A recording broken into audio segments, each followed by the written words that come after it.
Hello, good evening students. Today I have solved the problems on series parallel circuits as well as Kirchhoff's current law and Kirchhoff's voltage law. It is well known fact a series parallel circuit consists a series resistance as well as there is a parallel combination.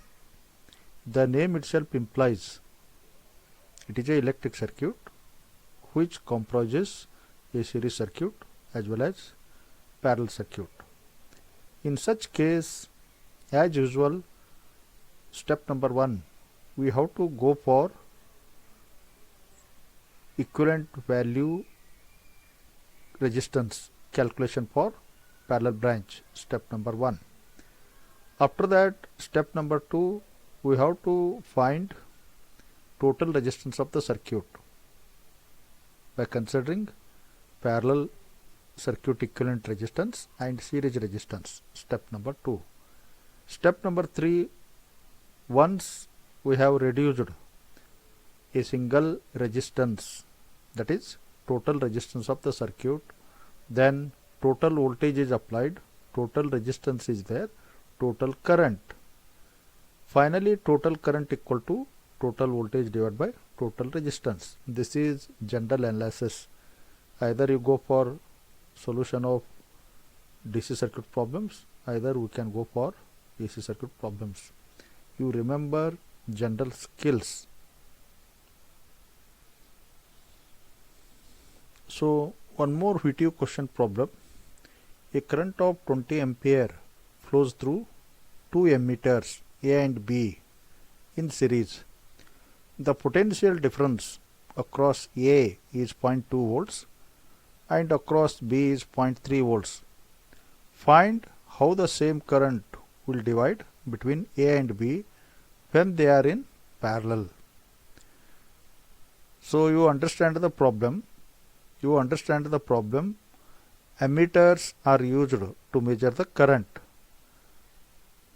In first condition, these emitters are series connected and given voltage drop across the each emitters, that is emitter A voltage drop is 0.2 volts, emitter B voltage drop is 0.3 volts, and total current flowing in the circuit given, that is capital I equal to 20 amperes. So what is the given relation? You cleanly observe. Then voltage drop across the emitter VA is also equal to, as per the Ohm's law, I into R, current into resistance across the emitter. That means respective value only we have to take. What is the current flowing through emitter? 20 ampere. What is the resistance of emitter? RA. RA we have to calculate. So this VA is also equal to I into RA. Therefore, RA equal to VA by I. Then you calculate the resistance of emitter, that is 0.01 ohms. In similar fashion, voltage drop across emitter B, that is VB, equal to 0.3 volts. Then this VB is also equal to current flowing through the emitter B and resistance of emitter B, respective values. Therefore, it is possible to calculate resistance of emitter B, RB equal to VB by I, 0.015 ohms. Then we are knowing the RA, we are knowing the RB. Question continues. Second part is, when these emitters are connected in parallel and keeping the same total current, with same total current, the emitters are connected in parallel, what is the amount of current drawn by each emitter? Question you understand. Hence, first you develop the circuit diagram. Total current is 20 ampere. Then you give the current. IA is the current drawn by the emitter A. IB is the current drawn by the emitter B.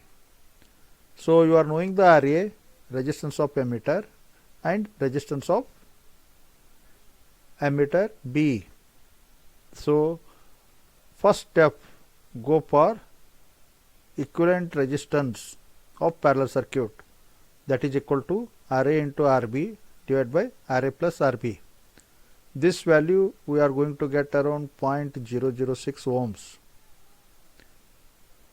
There are several methods which you feel easy, that method you can go. So now voltage V equal to total voltage of the circuit equal to total current into total resistance. That becomes 20 into 0.006, 0.12 volts. Once you are knowing the voltage, the thing becomes easy. This voltage remains the same across emitter A and emitter B. Therefore, as per Ohm's law, current flows through the emitter A, IA equal to VA by RA, that is voltage divided by resistance of respective emitter. So it becomes 12 ampere. In similar fashion, current through the emitter B is known as IB. Therefore, IB equal to respective voltage VB divided by respective resistance RB. We are going to get 8 ampere. So alternatively, the same problem is also solved by using this following relations, that is called branch currents in terms of total current. Total current is given now, I equal to 20 ampere. So branch current 1 or IA is expressed as total current divided into opposite arm resistance RB divided by RA plus RB ampere. In similarly, branch current 2 or IB equal to again total current into total arm resistance, that is opposite arm resistance divided by RA plus RB. So which you feel easy, you can use, sir. Then we start few problems on Kirchhoff's laws. First one based on Kirchhoff's current law. Find the current in all branches of the given network. So you can see some currents are acting different nodes or different junctions. Resistance values are given.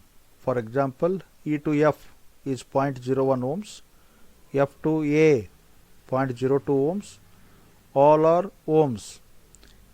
For this, we have to assume current in arm E to F is I ampere. Then respective currents you have to go on calculating in terms of I. For example, at node F, I is incoming current, 30 ampere is outgoing current. Next current must be equal to incoming you take positive, outgoing you take negative. So it becomes I minus 30 ampere. Getting the idea? I minus 30 ampere is flowing in the arm F to A. Similarly, at junction A, I minus 30 is incoming. 80 is also incoming. Add I minus 30 plus 80. Outgoing current is I plus 50. Okay. So similarly at junction B, I plus 50 is input, 60 is outgoing. Next outgoing current is I minus 10. In this way you find all the values,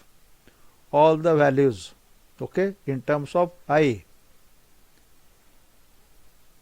After that there is a inside closed junction, closed loop A, B, C, D, E, F, A is a closed loop. Then we have to apply Kirchhoff's voltage law for a closed loop. By applying the KVL, you write the equation starting from A to B, B to C closed loop.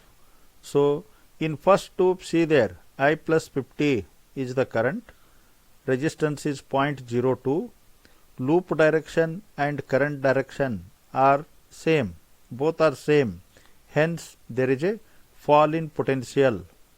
This I into R becomes negative, understand. Next, I minus 10 current, resistance is 0.01.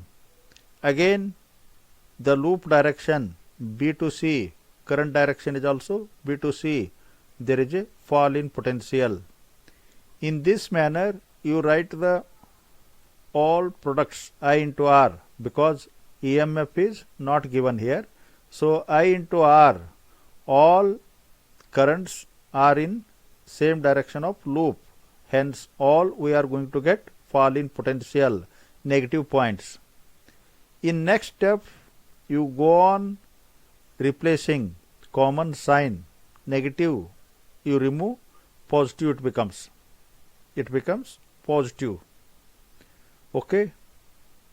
Next you multiply 0.02 into I, 0.02 into 50, plus sign is missing here, plus you assume, plus in between 0.01 into I, 0.01 into 10, minus is there, minus 0.01 into 10, plus 0.03 into I, 0.03 into 50, plus 0.01 I minus 70 into 0.01.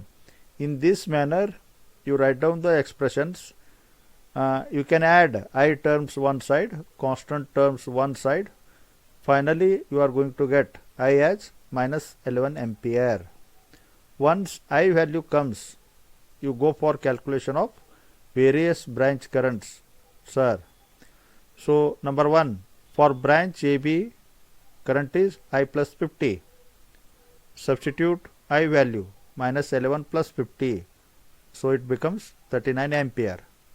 So it is plus value, hence current flows in assumed direction only, that is A to B. In similar fashion, in branch BC, current is I minus 10. I equal to minus 11, minus 10, totally it becomes minus 21 ampere. Now when the minus sign comes, the current flows in opposite direction to the assumed direction. We have assumed flow of current from B to C. Now it is minus sign, hence current flows from actually C to B. In similar fashion, go for the calculation of all branch currents. Branch CD, I plus 50, minus L1 plus 50, 39 ampere. Again positive sign is there. Current flows from C to D. Branch DE, I minus 70, minus 81 ampere. Then again current flows opposite to assumed direction. E to D, branch EF, I ampere. It is minus 11 ampere. Again this also same thing, opposite to assumed direction. Branch FA, I minus 30, minus 11, minus 30, minus 41 ampere. Hence current flows again opposite direction to assumed direction. So this is asked number of times in VTU question paper and in BLD Engineering College. Then we have to see some problems on Kirchhoff's voltage law. Before going to application of Kirchhoff's laws for two closed loops, first we have to study for one loop. Now consider a following circuit which consists a battery of 10 volts and two 5 ohms resistors are connected as shown in figure. Let I be the current. Let I be the current flowing in closed loop. A, B, C, D you mark. Then there is a closed loop starting point from A and finishing point should be also A. A, B, C, D, A is one closed loop. Let I be the current flowing through the circuit. Then you develop the expression, sir, you move from A to B. A to B. Loop direction is also A to B. Current direction is also from A to B. Hence, there is a fall in potential. Fall in potential sign is given as negative. Hence, equation becomes minus 5I. Minus 5. 5 is resistance. I is current as per Ohm's law. I into R. Plus. In B to C, current direction same, loop direction is also same. There is also fall in potential, minus 5I again. In C to D, there is no resistance. Then D to A, there is no resistance, but there is a battery. Hence, we are moving, the loop direction is moving from negative potential to positive potential. Hence, there is a rise in potential. There is a rise in potential. Plus sign is taken. Getting the idea? One clearly sign convention. You understand? Getting the idea? Fall in potential is taken as negative. Rise in potential is taken as positive. In case of battery, if you are moving negative to positive, it is known as rise in potential. If you are moving positive to negative, it is taken as fall in potential. Sir, in case of resistance, loop direction, current direction are same. That is known as fall in potential. If loop direction and current direction are opposite, it is known as rise in potential. So, one side always you write down these four things, then don't confuse. One mistake, either positive or negative, gives different answer. Now you can slowly switch on to second example. Here two batteries are there. Again you take the I be the current. Again you consider A, B, C, D, A as a closed path. Then you apply the KVL. Again see there, from A to B, fall in potential, minus 5I. B to C, again current direction and loop direction, both are same, minus 5I. In case of battery, loop direction is moving from positive to negative, fall in potential. In C to D, again fall in potential, minus 5I. D to A, again fall in potential, 10 into I. In case of battery, negative to positive, we are moving. Thence, there is a rise in potential. This problem little bit higher work as compared to previous. Slowly you understand. You make common factors of I one side, other constant terms one side. Hence, finally you are getting the current value.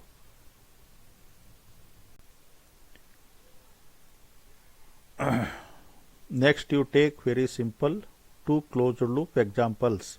As per in your syllabus, you are having only two closed loop problems. In the circuit given below, find the value of DC current through the load resistance RL by using Kirchhoff's laws, especially by using Kirchhoff's voltage law. This is given circuit. Once again you draw the circuit clearly and you assume the current. There are two closed loops. B, D, C, A, B, one closed loop. Another one E, D, C, F, E, another closed loop. So, we have to assume the current directions. In first closed loop, you always assume current flows from higher potential to lower potential. So, That way you can assume I1 be the current from higher potential to lower potential through the RL. Okay. In similar fashion, I2 be the current. I2 be the current. It is also flowing from higher potential to the lower potential of 21 volts. It also completes its path through the 6 ohms resistance.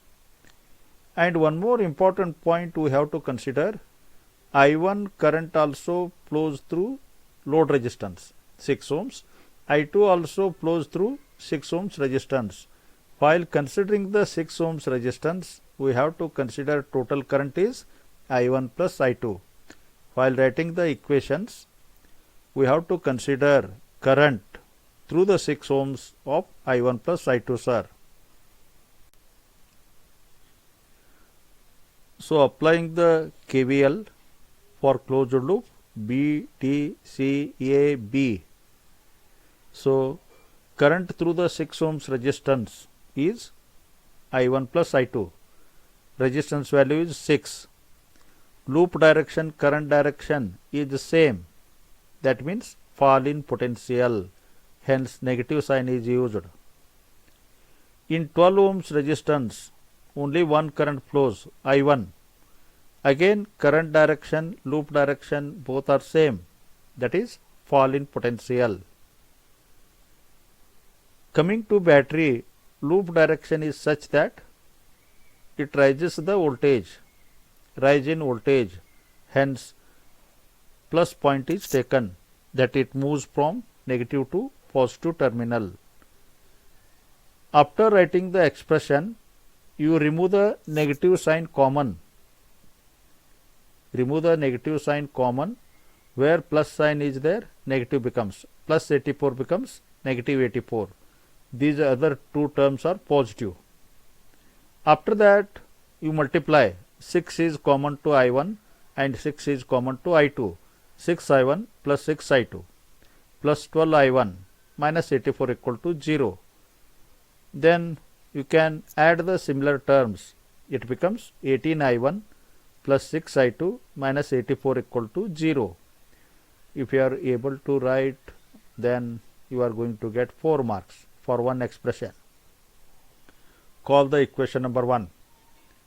Similarly, by applying the KVL for closed loop E, D, E, F, E, another closed loop.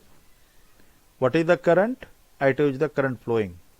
So again 6 ohms resistance, it is subjected to two currents, I1 plus I2. Resistance is 6. Again loop direction, current direction both are same. It becomes negative, fall in potential. 3 ohms resistor, current flowing is I2. Again it also becomes fall in potential, minus 3I2. But battery negative to positive, it becomes plus 21, rise in potential. So finally it becomes 6I1 plus 9I2 minus 21 equal to 0.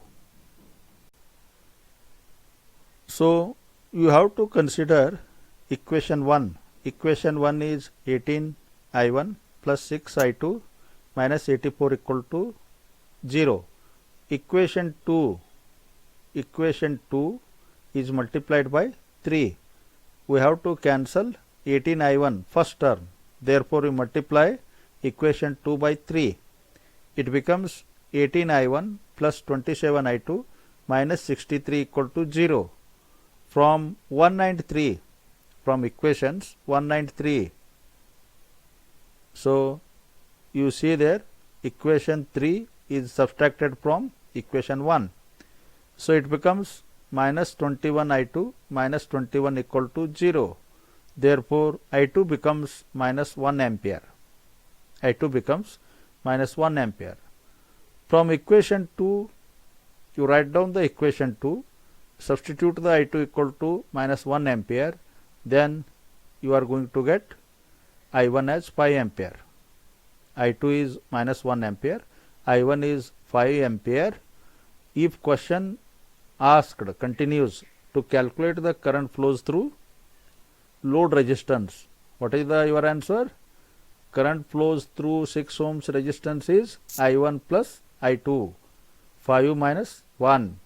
It becomes 4 ampere. So today's class is very important in this model. Practice another one class. Later on we are entering into AC chapter, generation of single phase AC voltage. Hence give the importance. Practice these problems. First you practice sign conventions, all 4 cases. In earlier problem it is available. In book also available.